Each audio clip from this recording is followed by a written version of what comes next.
Now, one method that I have found every, and I'm not talking about just kind of every, I'm talking about every successful bookkeeper, accountant has started out the same place. Now, several of you have talked about getting clients. You've talked about people that you've already approached or been approached by, and in every case it was among this first of the key three, right? And those are your friends, neighbors, and family, okay? Those people you have a competitive advantage with. You can get clients among those that I couldn't get. Now, I have years and years of experience, but those years and years of experience will still not get clients that you can just starting up. And that's simply because they already know you. And that's the key, the competitive advantage that you have. I mean, I've told you my story. I mean, what my first client was just a friend of mine that owned a gas station. I just asked him, how's it going? And he says, well, he was getting financial statements from a client, from an accountant that he knew, that he contracted with a few years earlier, but that accountant never talked to him. And so he said, the problem is I don't understand the financial statements. I don't understand what I'm supposed to do with them. So I simply went to lunch with him one day and went through the financial statements and talked to him about different things he could do with those, with the information in there, and some of the things about the accounts that he had, and gave him some ideas of some of the things that might make his business more profitable. He got excited. He wrote notes, and a few nights later he called me up, just excited about the results he had seen, and he asked me if I would do his accounting on a regular basis from there on out. Okay?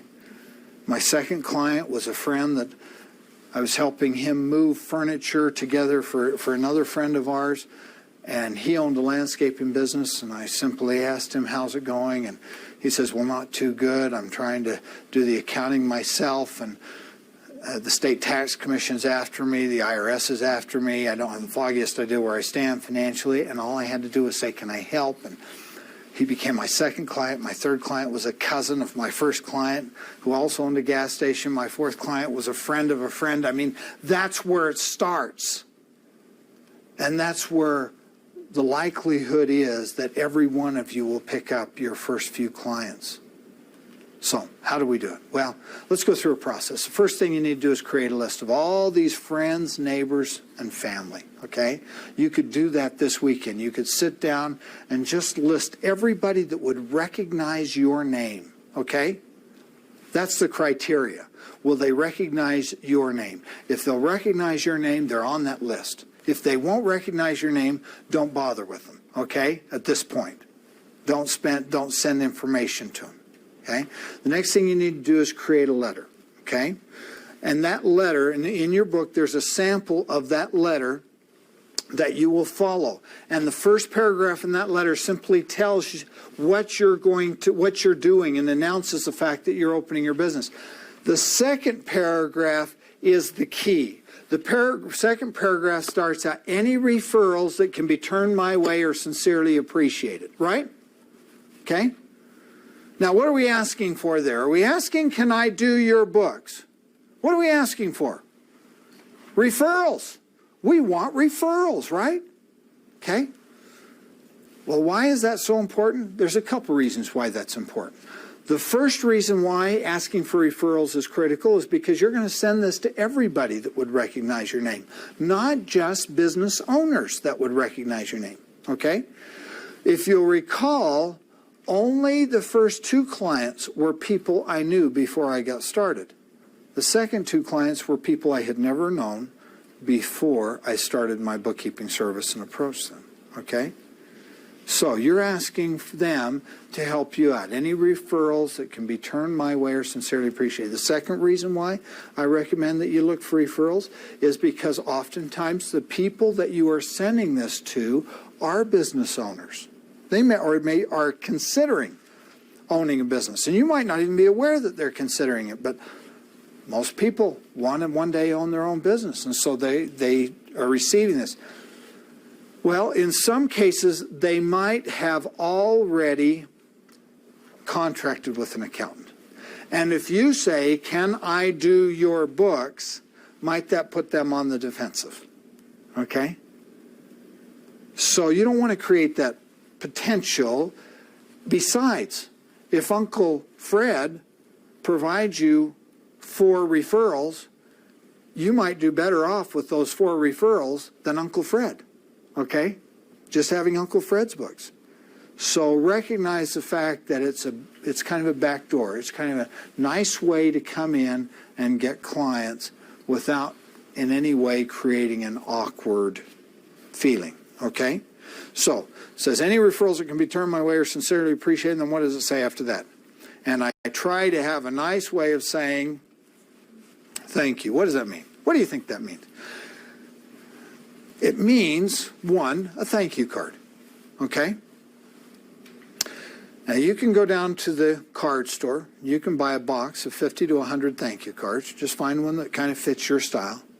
And then every time someone refers you, write them a quick thank you. How many of you remember the last thank you card you got? Some of you are going to say, yeah, I do. And that tells one story, okay? That says that you remember when you get a thank you card, right? You remember people do that. Why? Because most people don't. Those of you that don't remember what you got your last thank you card is because it's been so long since you've gotten a thank you card that you're saying, I don't remember, right? Okay? When people send thank you cards, they are recognized for that, okay? Now, if it turns out this individual becomes a client of yours, drop with that thank you card a gift certificate to dinner or a movie gift certificate or whatever you think they would enjoy, okay? I kind of like the gift certificate to dinner because everybody likes to eat out on occasion and make it a nice restaurant. We're not talking about McDonald's gift certificates, okay? We're talking about something that they can take their spouse or a friend to that they'll enjoy doing. Now, why do we do that? Okay? 1, it's very professional to do that. Secondly, it's only courtesy to do that. But I will tell you the most exciting reason to do that, and the greatest advantage is next time they're in the same position and with an opportunity to refer you, what do you think they're going to be thinking of? Dinner. That's right. And they're going to be pumping you up in the eyes of this person, and they're going to be saying, you got to talk to Cecilia, or you got to talk to Ann, or you got to talk to Fred, or they're going to be able to help you out. Okay? So, I've had people call me, and they'll say, I've got Tom Smith right across the desk from me right here, and Tom needs some help from an accountant. And I've been telling him, you're the one that can help him better than anybody else. Would you mind taking a minute talking with Tom Smith? Now, I appreciate that, okay? Because Tom Smith is already sold on me. And all I have to do is just make sure he gets taken to dinner sometime in the future, okay? So that's what we mean by a nice way of saying thank you. Okay? Now, what are you going to include? You're going to finish out this letter. You're going to write down the bottom, as we've got on the letter, just telling them about your business and so forth. But what are we going to enclose with this letter? Do you know? 3 business cards. Do you see why you got to have 1,000 business cards made up? We're going to enclose 3 business cards. Why 3?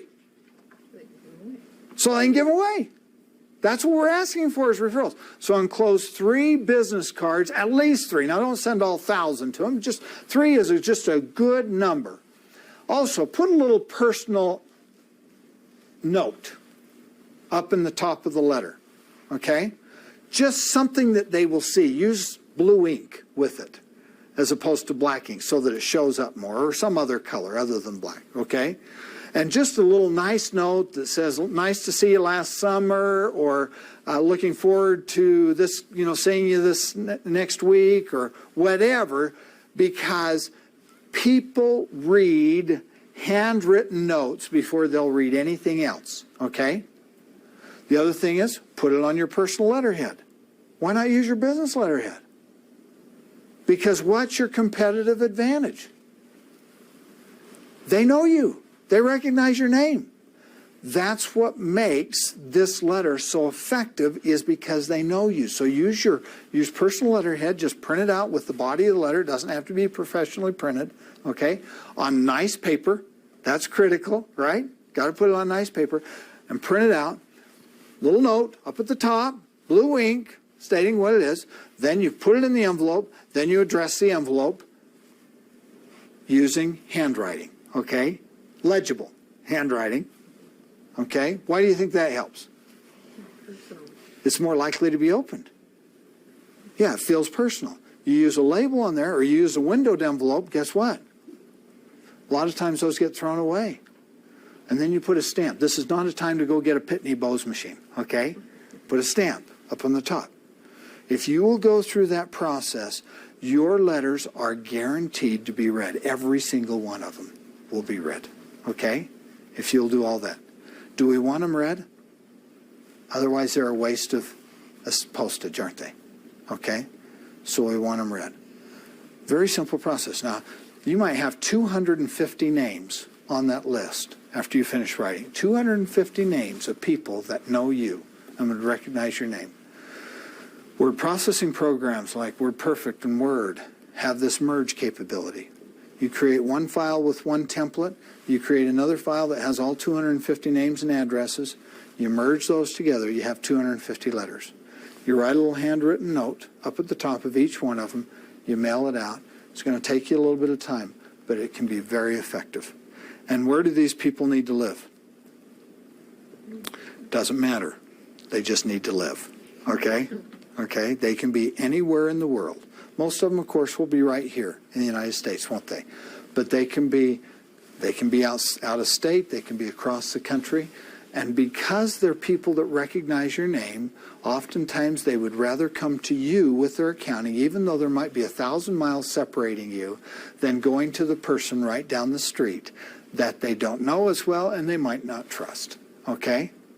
So terrific competitive advantage.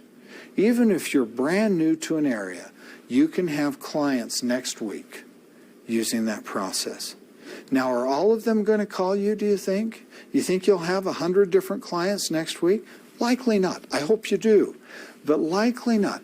But over time, getting that message out will result in clients. And for some of you, might result in all the clients that you need. And so out of the first three, the key three that we're going to talk about, that might be all that you need to do.